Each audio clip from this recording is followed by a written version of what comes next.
आज का हमारा विषय है महात्मा बुद्ध। आज हम बौद्ध धर्म के संस्थापक महात्मा बुद्ध के विषय में महत्वपूर्ण जानकारी प्राप्त करेंगे। आज हम महात्मा बुद्ध और बौद्ध धर्म से संबंधित 20 बहुविकल्पीय प्रश्न लेकर आए हैं। यद्यपि इससे पहले भी महात्मा बुद्ध के विषय में मैं एक वीडियो जारी कर चुका हूं और उस वीडियो के लिंक को मैंने आपकी सुविधा के लिए इस वीडियो की डिस्क्रिप्शन में डाल दिया है। मैं चाहूँगा कि इस वीडियो को देखने से पहले आप उस वीडियो को देखें, क्योंकि उस वीडियो को देखने के पश्चात बहुत से ऐसे प्रश्न होंगे जिनका उत्तर आप बड़ी आसानी से दे पाएंगे। इसके साथ साथ आपने अपनी पाठ्य पुस्तकों के माध्यम से महात्मा बुद्ध के विषय में, बौद्ध धर्म के विषय में जो कुछ जाना है, यह वीडियो उसका मूल्यांकन भी करेगा और साथ ही उसकी पूरक सामग्री भी सिद्ध होगा, ऐसी मैं आशा करता हूँ। चलिए शुरू करते हैं आज के इस वीडियो को। हमारा पहला प्रश्न है, प्रथम बौद्ध संगीति का आयोजन कहाँ हुआ? हमारे विकल्प हैं राजगृही, वैशाली, पाटलिपुत्र, कुंडलवन। प्रथम बौद्ध संगीति का आयोजन कहाँ हुआ?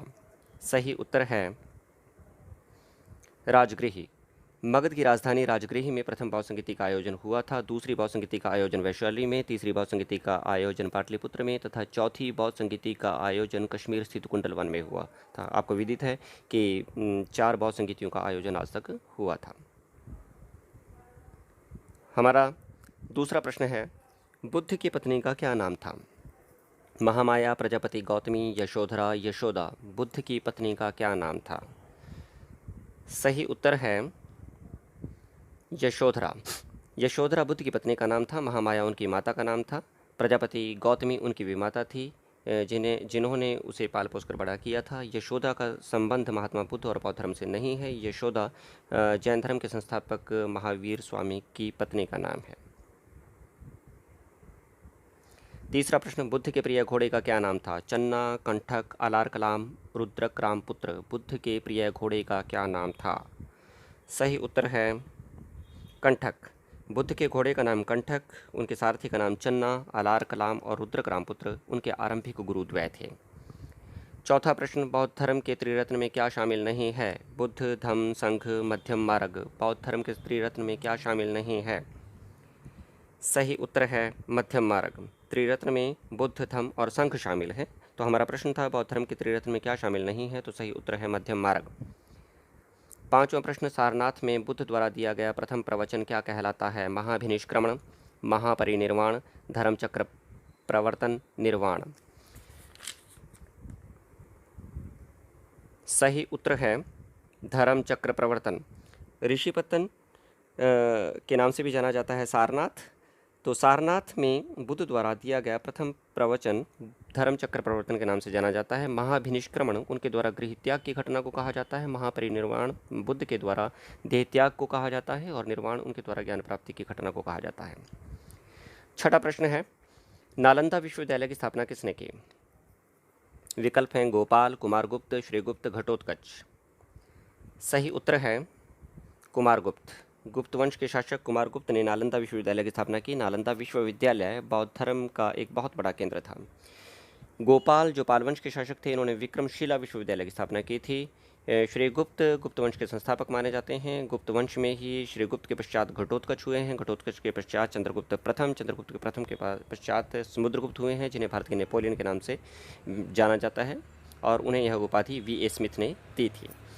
समुद्रगुप्त के 2 पुत्र हुए हैं, चंद्रगुप्त द्वितीय और कुमारगुप्त। बड़े पुत्र का नाम कुमारगुप्त है। उन कुमारगुप्त ने ही नालंदा विश्वविद्यालय की स्थापना की थी। कुमारगुप्त के छोटे भाई चंद्रगुप्त द्वितीय हैं। चंद्रगुप्त द्वितीय ने कुमारगुप्त का वध करके उनसे सत्ता हथिया ली थी और उनकी पत्नी ध्रुव स्वामिनी से विवाह कर लिया था। ऐसा क्यों किया गया, क्या कारण इसके पीछे रहे होंगे, इसी विषय वस्तु को आधार बनाकर जयशंकर प्रसाद ने एक नाटक की रचना की है जिसका नाम है ध्रुव स्वामिनी। सातवां प्रश्न, प्रथम बौद्ध संगीति की अध्यक्षता किसने की? मोगलीपुत्र तिस ने, महाकश्यप ने, वसुमित्र ने, सबकामी ने। प्रथम बौद्ध संगीति की अध्यक्षता किसने की? 4 बौद्ध संगीतियों का आयोजन हुआ। पहली बौद्ध संगीति की अध्यक्षता किसने की? सही उत्तर है महाकश्यप ने। महाकश्यप, जिन्हें महाकच्छप के नाम से भी जाना जाता है, ने प्रथम बौद्ध संगीति की अध्यक्षता की। दूसरी बौद्ध संगीति की अध्यक्षता सबकामी ने की, जिन्हें सर्वकामिनी भी कहा जाता है। तीसरी बौद्ध संगीति की अध्यक्षता मोगलीपुत्र तिस ने तथा चौथी बौद्ध संगीति की अध्यक्षता वसुमित्र ने की। चौथी बौद्ध संगीति में उपाध्यक्ष अश्वघोष थे। आठवां प्रश्न, विहार और चैत्य में क्या अंतर है? चैत्य और विहार में क्या अंतर है?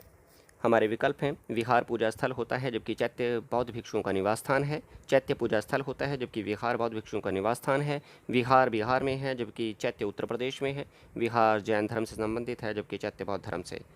तो सही उत्तर है दूसरा विकल्प सही है, अर्थात चैत्य पूजा स्थल होता है जबकि विहार बौद्ध भिक्षुओं का निवास स्थान है। 9वां प्रश्न, आजीवक संप्रदाय के संस्थापक कौन थे? उपाली, आनंद, स्थूलभद्र, मखली गोसाल। आजीवक संप्रदाय के संस्थापक कौन थे? सही उत्तर है मखली गोसाल। आजीवक संप्रदाय के संस्थापक मखली गोसाल थे। वास्तव में आजीवक संप्रदाय भारत भूमि पर उत्पन्न होने वाला, स्थापित होने वाला सबसे पहला नास्तिकवादी दर्शन था जो पूरी तरह से भौतिकवादी दर्शन था। लगभग 5वीं सदी ईसा पूर्व यह संप्रदाय प्रचलन में आया था। अन्य विकल्पों की अगर हम बात करें तो उपाली और आनंद महात्मा बुद्ध के प्रिय शिष्य हैं, और जबकि स्थूलभद्र जैन गुरु भद्रबाहु के शिष्य माने जाते हैं। 10वां प्रश्न, बुद्ध चरित्र जिसे बौद्धों का रामायण कहा जाता है कि रचनाकार कौन है? बुद्ध चरित्र के रचनाकार कौन है? अश्वघोष, नागार्जुन, वसुमित्र, आनंद।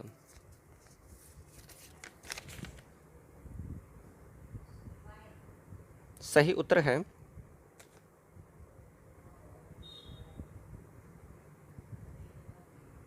अश्वघोष। अश्वघोष कनिष्क के समकालीन थे। चौथी बौद्ध संगीति का जो आयोजन है वह कनिष्क के समय में ही हुआ था, और उस चौथी बौद्ध संगीति में अश्वघोष उपाध्यक्ष रहे थे जबकि अध्यक्षता वसुमित्र ने की थी। अश्वघोष ने बुद्ध चरित्र की रचना की है जिसे बौद्धों का रामायण कहा जाता है। प्रश्न संख्या 11, बुद्ध ने सर्वाधिक उपदेश कहाँ दिए? श्रावस्ती, लुम्बिनी, पावा, सारनाथ। कनिष्क ने, माफ़ करना, बुद्ध ने सर्वाधिक उपदेश कहाँ दिए? श्रावस्ती, लुम्बिनी, पावा, सारनाथ। सही उत्तर है श्रावस्ती। महाजनपद काल में कौशल जनपद की राजधानी श्रावस्ती थी। बुद्ध ने अपने सर्वाधिक उपदेश श्रावस्ती में दिए। लुम्बिनी उनकी जन्मस्थली है। पावा नगरी वह स्थान है जहाँ पर महावीर स्वामी का देहावसान हुआ था, और सारनाथ में महात्मा बुद्ध ने, जिसे ऋषिपत्तन के नाम से भी जाना जाता है, सबसे पहला उपदेश दिया था। प्रश्न संख्या 12, इनमें से किस शासक के समय में बौद्ध धर्म हीनयान और महायान में विभाजित हो गया? अशोक, बिंबिसार, कनिष्क, कालाशोक। किस शासक के समय में बौद्ध धर्म हीनयान और महायान में विभाजित हो गया? सही उत्तर है कनिष्क। कुषाण वंश के सबसे प्रतापी राजा कनिष्क के समय में बौद्ध धर्म हीनयान और महायान 2 शाखाओं में विभाजित हो गया था। चौथी बौद्ध संगीति प्रथम या द्वितीय सदी में आयोजित हुई थी, और इसका आयोजन कुषाण वंश के शासक कनिष्क के शासनकाल में हुआ था। इसकी अध्यक्षता वसुमित्र ने, जैसे पहले भी कई बार कहा जा चुका है, और उसके उपाध्यक्ष थे अश्वघोष। इसमें हीनयान और महायान 2 भागों में बौद्ध धर्म बंट गया था। हीनयान और महायान में मूल अंतर यह है कि हीनयान जहाँ बोधिसत्वों में विश्वास नहीं करता और ना ही मूर्ति पूजा में विश्वास करता है, महायान इसके विपरीत है। वह बुद्ध की मूर्ति बनाकर बुद्ध को भी देवता के रूप में, भगवान के रूप में स्वीकार करता है, और बोधिसत्वों की भी पूजा आराधना करता है। ये काफ़ी कुछ हिंदू धर्म से मेल खाने लगता है। प्रश्न संख्या 13, निम्न में से कौन बुद्ध के जीवन काल में ही संघ का प्रमुख बनना चाहता था? हमारे विकल्प हैं आनंद, उपाली, देवदत्त, महाकश्यप। सही उत्तर है देवदत्त। देवदत्त महात्मा बुद्ध के चचेरे भाई थे, और ये बुद्ध से बहुत अधिक ईर्ष्या करते थे, और इन्होंने कई बार ऐसे षड्यंत्र रचे कि किसी प्रकार से महात्मा बुद्ध की छवि को धूमिल किया जाए, और ऐसा ही माना जाता है कि इन्होंने महात्मा बुद्ध को मारने के लिए भी षड्यंत्र रचे, और ये अपने जीवन काल में कोशिश करते रहे अंत तक कि किसी प्रकार से ये संघ के प्रमुख बन जाएं। इसमें एक ऑप्शन नहीं दिया गया है, नंद।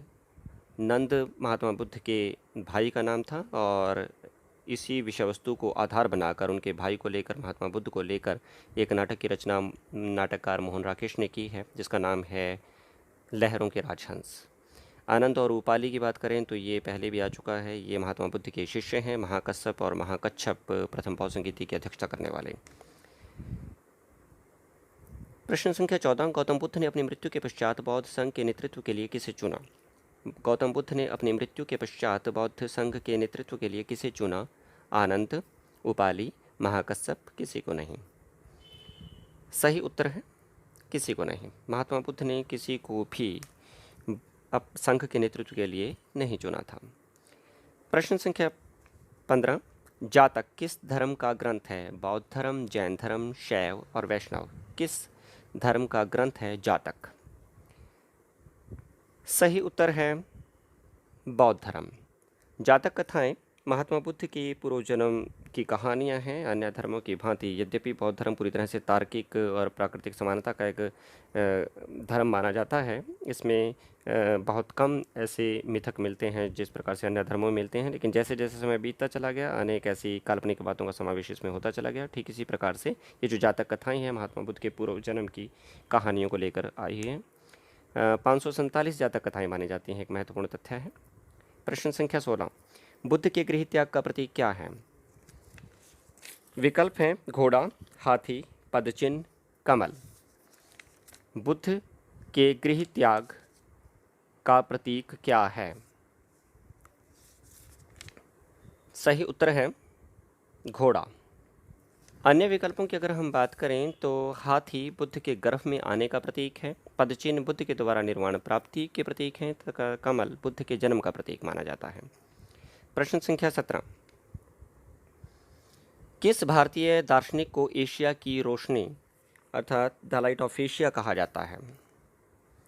महात्मा बुद्ध को, महात्मा गांधी को, अशोक महान को, महावीर स्वामी को। सही उत्तर है महात्मा बुद्ध को। महात्मा बुद्ध को द लाइट ऑफ एशिया कहा जाता है। द लाइट ऑफ एशिया 1879 में लिखी गई एडविन आर्नोल्ड की एक पुस्तक का नाम भी है द लाइट ऑफ एशिया, और इसी पुस्तक को आधार बनाकर 1925 ईस्वी में एक आवाक अर्थात मूक फिल्म बनी थी प्रेम संन्यास। इस फिल्म में मुख्य भूमिकाएं निभाई थी हिमांशु राय और सीता देवी ने, जबकि फिल्म का निर्देशन किया था फ्रेंज ऑस्टेन और हिमांशु राय ने संयुक्त रूप से। यह जो फिल्म है यह एडविन आर्नोल्ड की पुस्तक द लाइट ऑफ एशिया के आधार पर बनी हुई पुस्तक थी, जो पूरी तरह से महात्मा बुद्ध के जीवन पर आधारित है। हिमांशु राय की बात करें, हिमांशु राय देविका रानी के पति थे और देविका रानी पहली ऐसी अभिनेत्री है जिसे दादा साहब फाल्के पुरस्कार से नवाजा गया। वास्तव में पहला जो दादा साहब फाल्के पुरस्कार था वो देविका रानी को ही मिला था, चाहे हम पुरुष की बात करें चाहे स्त्री की बात करें। हिमांशु राय और फ्रेंज ऑस्टिन का जो साथ है वो बाद में भी चलता रहा। इन दोनों ने मिलकर एक फिल्म बनाई थी अछूत कन्या। उस अछूत कन्या का निर्माण 1936 ईस्वी में हुआ था और महात्मा गांधी ने भी उस फिल्म को बहुत अधिक सराहा था, क्योंकि उस फिल्म में एक अछूत कन्या की कहानी दिखाई गई थी जिसमें एक उच्च वर्ग का लड़का एक निम्न वर्गीय लड़की से प्रेम करता है। उसमें जो मुख्य भूमिकाएं निभाई थी वो देविका रानी ने और दूसरे थे जो पुरुष पात्र थे वो थे अशोक कुमार जी। 18वां प्रश्न, बौद्ध धर्म के प्रचार के लिए किस भाषा का प्रयोग किया गया? संस्कृत, पाली, प्राकृत, अपभ्रंश। बौद्ध धर्म के प्रचार के लिए किस भाषा का प्रयोग किया गया? सही उत्तर है पाली भाषा का। प्रश्न संख्या 19, बौद्ध धर्म ने समाज के निम्न वर्गों में से किन वर्गों पर सर्वाधिक प्रभाव डाला? व्यापारी और व्यवसायी, पुजारी और पुरोहित, शासक और योद्धा, महिला और शूद्र। सही उत्तर है महिला और शूद्र। बौद्ध धर्म ने समाज के सबसे अधिक पिछड़े हुए जो दो वर्ग थे महिला और शूद्र, इन पर सबसे अधिक प्रभाव डाला। महिलाओं को केवल घर की दहलीज तक सीमित रखने के लिए और शूद्रों को पूरी तरह से अधिकार वंचित रखने के लिए जो काफ़ी समय से अत्याचार चल रहा था, इस अत्याचार की परंपरा को तोड़ने में बड़ी ही महत्वपूर्ण भूमिका निभाई बौद्ध धर्म ने। बौद्ध धर्म पहला ऐसा धर्म था जिसने अपने दरवाजे महिलाओं तथा शूद्रों दोनों के लिए खोल दिए थे। प्रश्न संख्या 20, महात्मा बुद्ध द्वारा ज्ञान प्राप्ति की घटना को बौद्ध साहित्य में क्या कहा जाता है? महात्मा बुद्ध द्वारा ज्ञान प्राप्ति की घटना को बौद्ध साहित्य में क्या कहा जाता है? हमारे विकल्प हैं महाभिनिष्क्रमण, संबोधि, धर्मचक्र प्रवर्तन, महापरिनिर्वाण। सही उत्तर है संबोधि।